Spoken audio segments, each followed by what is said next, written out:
we had ourselves an NXT edition of Main Event tonight. What's up, everybody? Your boy DJ Cass is, of course, back to bring you my WWE Main Event review for June 23rd, 2021. This episode, I actually really enjoyed. I mean, it was the same main event format that we see every single week on this show, but I say this all the time. As long as you put decent workers on this show and decent wrestlers and give me like 2 good matches and like recaps, I think it's a decent 45 to 50 minute show because I don't have time to watch these shows as much as I would like to, so it's an easy watch. And this episode was definitely an easy watch because we had the debut of 2 NXT champions of the brand on Tuesday nights. And let's go ahead and not waste time. Let's go ahead and get right into it. It was the debut, first off, of the North American champion, the NXT North American champion, Bronson Reed, taking on Drew Gulak. This match was so perfect for Bronson Reed in a lot of ways because I would like to be in the ring with Drew Gulak because that's a dude that you know is going to take care of you, is going to make you look good, and Drew Gulak's always good with making big guys look impressive. Not to say Bronson Reed is never impressive, but Drew Gulak was just a perfect opponent for him. Bronson Reed came out with the belt, which I don't know why. I didn't think they would have him do it, but no, he came out with the belt, and of course this was his quote-unquote main roster debut. We still don't really know outside like what this is. And then of course they in this match, Bronson Reed's strength really got showcased and very well, I thought. He was overpowering Drew Gulak at one point. At one point, Bronson Reed had a side headlock on Drew Gulak, which Drew Gulak actually looked like he didn't want to take, but he took it anyway. There was another spot where Gulak was gonna like leap over Bronson Reed, but Bronson Reed like pushed him and knocked him on his butt here and there. So it was like that was actually pretty funny. And Drew Gulak actually gets the advantage when he hangs Bronson Reed's arm over the top rope and having Bronson Reed sub. But of course, it didn't really last long because there was like a very impressive gorilla press from Bronson Reed in this matchup, really again showcasing his strength. And there was also a nice looking delayed vertical suplex, which I'm trying to figure out like what exactly Bronson Reed turned that into. It looked like he turned that into a Dreamer Driver, which if he did, it was impressive. And again, this match really didn't go. Again, this was a showcase matchup.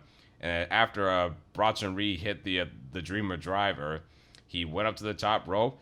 There's big old tsunami splash. 1, 2, 3, and Bronson Reed wins his main roster debut.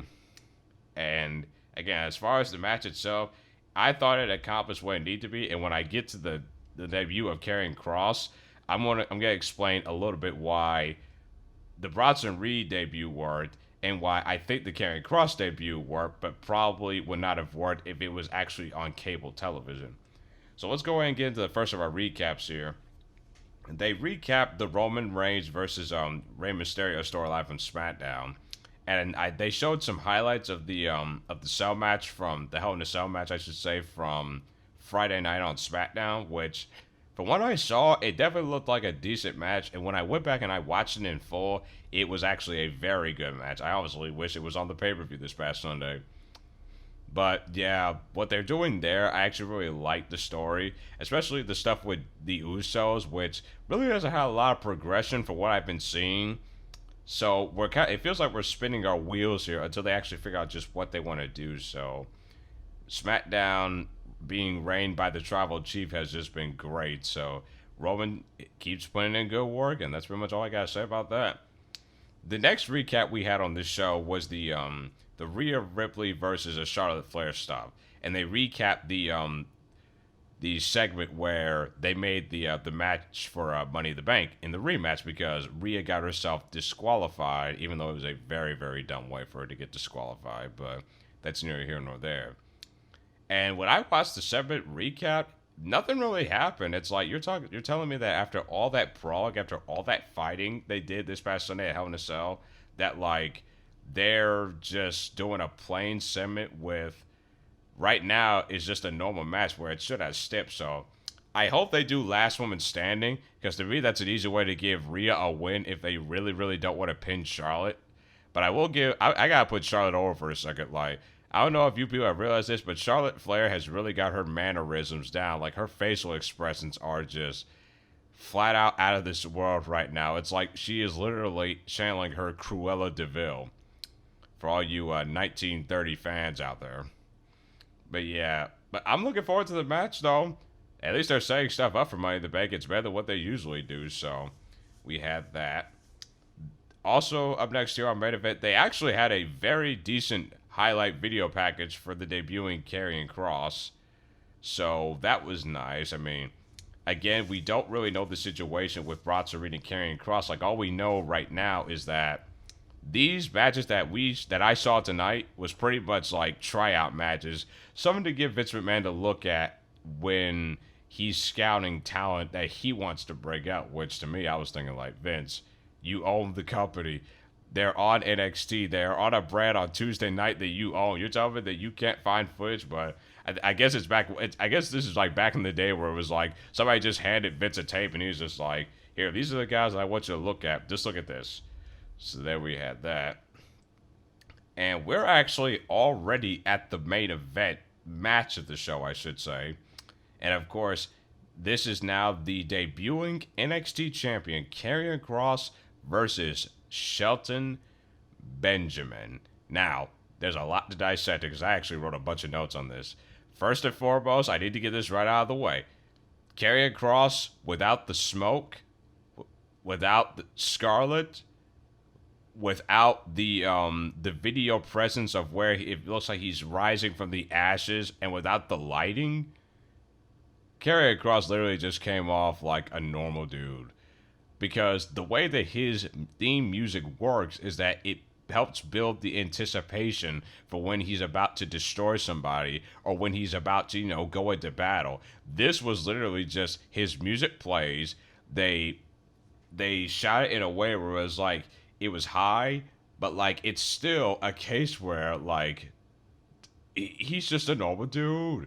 Now, why Scarlett didn't come up with him, I have no idea. That worries me a little bit. I think there was something like they wanted to give Scarlett a tryout, but she's part of this package, so it's like, why does she even need a tryout if she's just going to be pretty much a manager 9 out of 10 times? But nevertheless, so yeah, the entrance right out of the gate was just like, bro, like, if you wanted to bring him up, even if this is a tryout match, don't you want to see what the entrance looks like? Because at NXT, they give him the whole shebang. Like, they give him everything. So that was definitely a little taken aback. But again, I had to look at this from a perspective of, okay, this is pretty much just a tryout match to see what they could get out of Karrion Kross. So that was a little bizarre. And then, of course, Shelton and Karrion Kross, they locked up. And then there was actually a clean break in the corner. The way that this match was like, this is a match that, I said this at the top of this program, is that the debut that they did for Bronson Reed, as I just mentioned, where he just dominated Drew Gulak for the most part, was really the way they should have did Karrion Kross. But the thing is, it's like, if you want to give Vince something and really see if he can hang with your guys, this is the type of matchup that he should have had. It had to be competitive. I think most of us know is that Karrion Kross really can't go in there and have like matches that are like, that go more than like 5 minutes. But it's like in NXT, the reason why he was more than 5 minutes is because on the main roster, when he goes there, he's going to be doing these type of matches anyway. So if he's going to be going that long, he's going to have to do matches like this. He's going to have to change it up. But yeah, they were locked up to start off, like I said.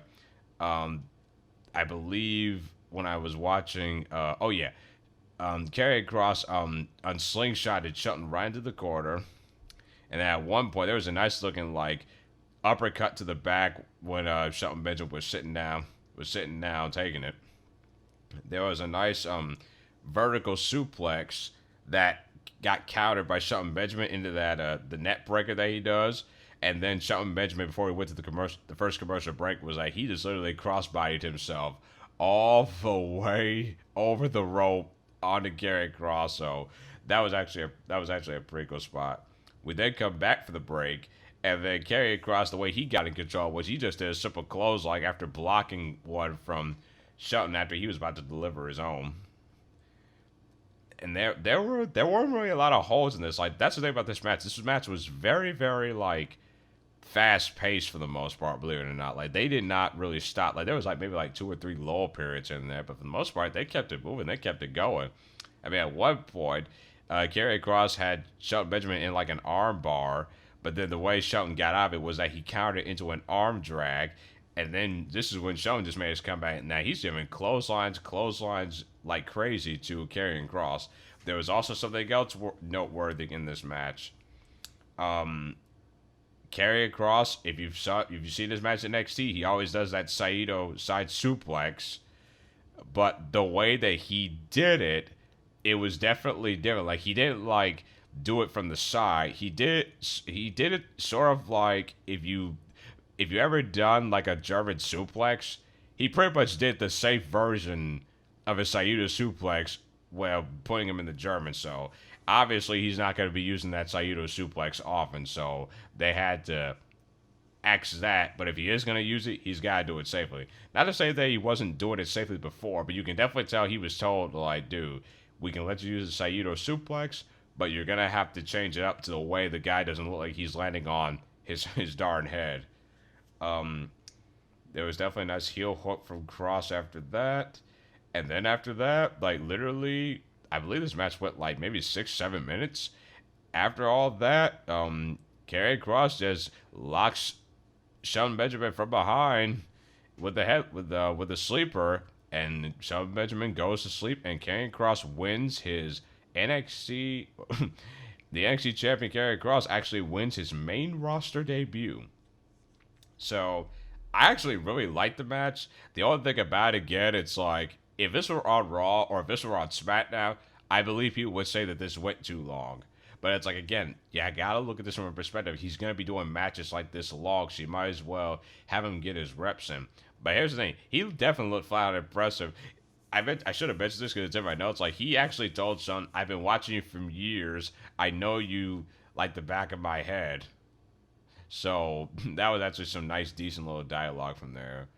But as far as the debut match and see what Karrion Kross could be doing on the main roster, I thought this was an outright success. But again, if this were on Raw or if this were on SmackDown where millions of people could be watching, I don't think this would have been a successful debut because the match went so longer than it needed to be. But for a show that's not going to be viewed a lot, and people are probably just going to be checking out Kross, I thought this was definitely a decent match and definitely worth your way to check out.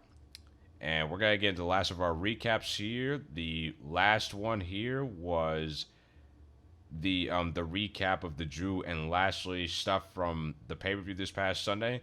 And I got real quick, I got to get this right off the bat. They actually did like a Money in the Bank pay-per-view rundown of the matches.